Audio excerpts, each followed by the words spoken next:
Apakah kalian memiliki akun sosial media Instagram? Sepertinya hampir semua menggunakannya ya. Nah, pernah nggak sih kalian merasa penasaran mengapa banyak orang yang mengunci atau memprivate akun Instagramnya?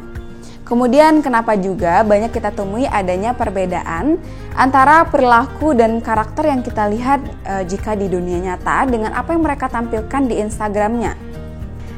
Nah, kalian pernah merasa penasaran gak sih dengan hal-hal semacam itu? Atau berbagai macam hal lain-lainnya? Kalau pernah, sebenarnya kalian sudah melakukan tahapan penelitian loh. Wah, kok bisa sih? Nah, halo semuanya, kembali lagi bersama aku, Kak Pia. Hari ini, Kak Pia akan kembali mengajak teman-teman semua untuk bersama-sama belajar materi sosiologi, yang tentunya materi kali ini akan sangat menarik karena ini adalah materi di mana kita akan belajar bagaimana mencari tahu dan memecahkan masalah sosial yang ada di lingkungan sekitar kita. Yap, tepat sekali. Jadi selama video ini kita akan mendiskusikan materi penelitian sosial. Apakah dari kalian semua ada yang sudah pernah melakukannya? Bagi kalian yang belum pernah, jangan khawatir. Kak Pia akan bantu kalian dalam mempelajarinya. Udah siap? Yuk simak video selengkapnya ya. Penelitian sosial merupakan metode pendekatan untuk memecahkan masalah sosial secara ilmiah melalui data dan informasi yang dapat dipertanggungjawabkan. Lalu, apa kaitannya dengan rasa penasaran tadi? Nah, jadi untuk dapat melakukan penelitian sosial, peneliti harus memiliki rasa ingin tahu yang tinggi, seperti sering mempertanyakan kenapa ini terjadi, kenapa orang melakukan itu, seperti contohnya rasa penasaran kita terhadap pengguna Instagram tadi. Namun teman-teman, yang perlu diingat, karena penelitian sosial ini bersifat ilmiah, maka tidak cukup hanya penasaran saja, melainkan kita harus menjalani langkah-langkah penelitian sosial, mulai dari rancangan penelitian, pengumpulan data, analisis dan pengolahan data hingga laporan penelitian sosial. Oke, kita bahas satu persatu ya. Rancangan penelitian sosial merupakan tahapan sebelum pelaksanaan penelitian, sehingga dapat dikatakan tahap persiapan. Ada beberapa hal yang harus dipenuhi seseorang peneliti. Yang pertama yaitu topik penelitian atau masalah yang ingin diteliti. Topik ini bisa didapatkan dengan observasi lingkungan sekitar atau membaca berbagai fenomena yang tersaji di media saat ini. Kemudian studi pendahuluan. Jadi peneliti mencari informasi yang berkaitan dengan penelitian sebelumnya yang memiliki kesamaan topik dengan yang akan kita teliti. Hal ini dilakukan untuk memberikan gambaran penelitian dan mengetahui apakah topik penelitian kita sudah pernah diteliti atau belum sebelumnya. Lalu yang ketiga adalah rumusan masalah atau pertanyaan penelitian.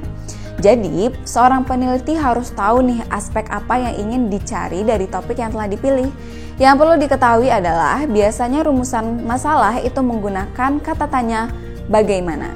Karena hal tersebut dapat menjelaskan proses dan sebab akibat, sehingga data penelitian lebih luas dan dalam cakupannya. Selanjutnya, pendekatan penelitian. Dalam penelitian terdapat dua pendekatan, yaitu ada kualitatif, untuk melihat data-data secara deskriptif dan lebih detail. Sedangkan kalau kuantitatif, itu untuk melihat data berupa angka, berupa kenaikan, penurunan, jumlah, dan sebagainya. Sehingga terkadang penelitian kuantitatif ini identik dengan judul pengaruh A terhadap B atau kenaikan A akibat B dan lain sebagainya. Dan yang terakhir adalah pemilihan subjek penelitian. Subjek penelitian merupakan sumber data penelitian sehingga dapat berupa orang atau istilahnya informan, gambar atau dokumentasi yang lain, bahkan buku dan berbagai sumber literatur lainnya. Setelah kita dapat menyusun rancangan penelitian, kita lanjutkan dengan pengumpulan data penelitian. Pengumpulan data penelitian ini harus disesuaikan lagi dengan pendekatan yang telah kita tentukan di awal tadi. Karena ternyata ada perbedaan nih antara pendekatan kualitatif dan juga pendekatan kuantitatif loh. Jadi, pengumpulan data penelitian kualitatif itu dilakukan dengan beberapa cara. Namun, yang sering digunakan yaitu melalui metode wawancara, melakukan tanya jawab dengan narasumber. Oleh karena itu, perlu adanya transkrip atau kita menuliskan hasil wawancara, observasi atau pengamatan data yang diperlukan peneliti, dan studi literatur yaitu pencarian sumber referensi menggunakan buku, jurnal, video, dan lain sebagainya. Teknik yang dilakukan dalam penelitian kualitatif dilakukan untuk mendapatkan data yang lebih spesifik dan dalam. Nah, sedangkan kalau pengumpulan data kuantitatif ini menggunakan biasanya angket atau kuesioner yang dapat dilakukan secara langsung ataupun melalui media seperti Google Form atau yang lainnya. Nah, meskipun tetap dapat melakukan wawancara, observasi, bahkan studi literatur, namun yang menjadi poin utamanya adalah angket dan kuesioner tadi. Karena sifat datanya besar, itu bisa sampai ratusan responden, sehingga wawancara dan observasi sebagai data pelengkap saja, gitu ya. Tapi yang intinya adalah melalui angket dan kuesioner tadi. Nah, apakah perbedaannya hanya pada caranya saja? Tentunya tidak, karena hal tersebut juga berpengaruh pada instrumen penelitiannya.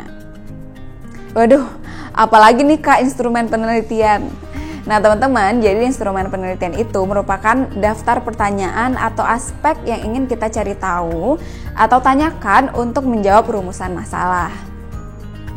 Ini merupakan beberapa contoh instrumen penelitian yang bisa teman-teman gunakan dalam pengumpulan data. Yang pertama, instrumen observasi. Selanjutnya instrumen wawancara.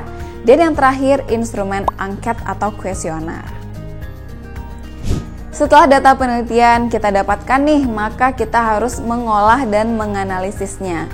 Karena data yang kita dapatkan tadi itu masih data mentah teman-teman, atau perlu kita sesuaikan lagi dengan kebutuhan penelitian kita. Namun jangan sampai mengurangi, menambah, ataupun mengubah data tersebut ya teman-teman, karena itu jadinya nggak valid. Hal pertama yang harus dilakukan adalah melakukan editing, yaitu dengan melakukan cek data yang kita dapatkan. Misalnya ketika kita melakukan wawancara, terkadang orang yang kita wawancara itu tidak langsung menjawab apa yang kita tanyakan. Bahkan seringkali terlalu luas. Sehingga dengan adanya editing ini, kita dapat memfilter lagi data mana yang sesuai dengan instrumen kita dan data-data yang tidak sesuai dapat kita hilangkan. Selain itu, editing juga digunakan untuk mengecek apakah data tersebut sudah lengkap atau belum. Sehingga jika ada data yang masih kurang, kita masih dapat melengkapinya. Setelah editing, kita masuk ke tahapan coding, yaitu memberi kode pada data yang kita miliki. Hal ini bertujuan untuk memudahkan kita mengelompokkan data tersebut, sehingga proses analisisnya pun jadi lebih mudah. Wah, ternyata kita sudah menyelesaikan nih ketiga tahapan penelitian sosial. Hebat banget ya. Tapi masih ada tahapan terakhir nih teman-teman, yang juga nggak kalah pentingnya. Karena dalam melakukan penelitian, kita tidak cukup mencari data saja, tapi kita juga harus menyusun laporan penelitian supaya hasil penelitian yang kita dapat itu dipublish dan dibaca oleh pihak lain. Dalam menyusun laporan penelitian, kita harus melengkapi beberapa bagian yang terdiri dari bab 1 sampai bab 5. Nah, kira-kira apa aja ya isi tiap babnya? Untuk bab 1, itu terdiri dari latar belakang atau alasan yang mendasari peneliti melakukan penelitian. Kemudian ada rumusan masalah, tujuan penelitian, dan yang terakhir manfaat penelitian.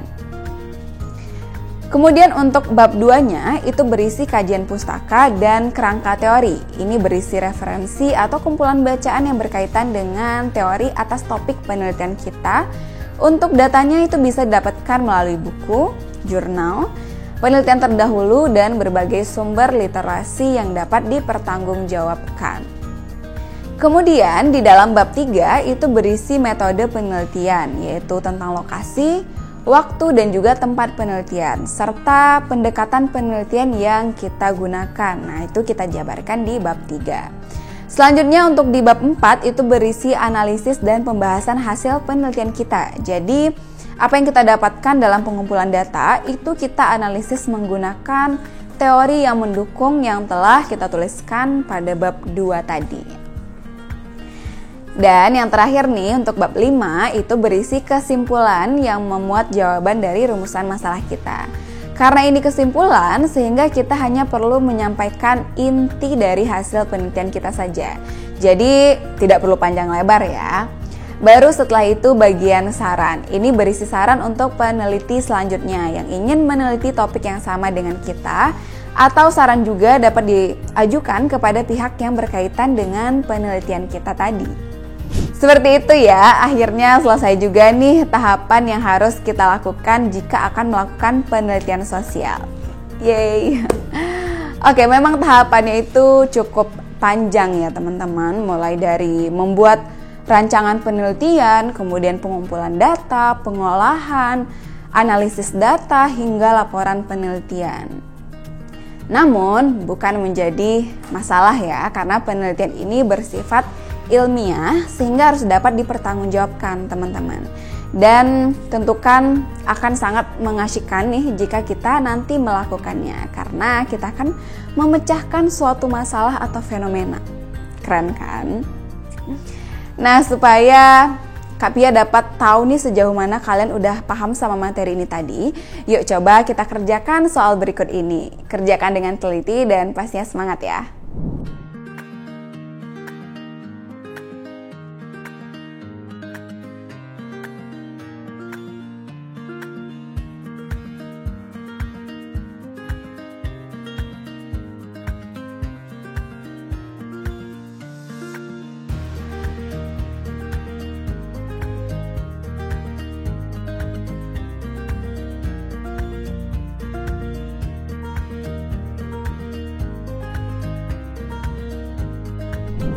Gimana tadi teman-teman? Udah selesai ngerjain soalnya? Langsung aja kita cek jawaban dan pembahasannya ya.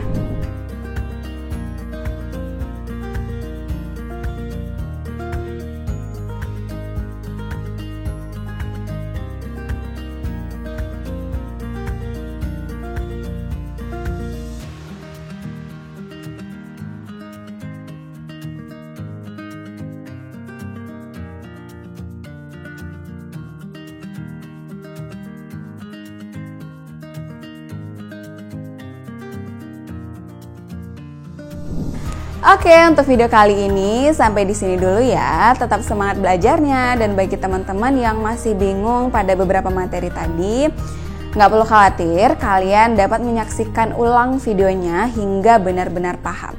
Oke, sampai jumpa teman-teman. Bye-bye.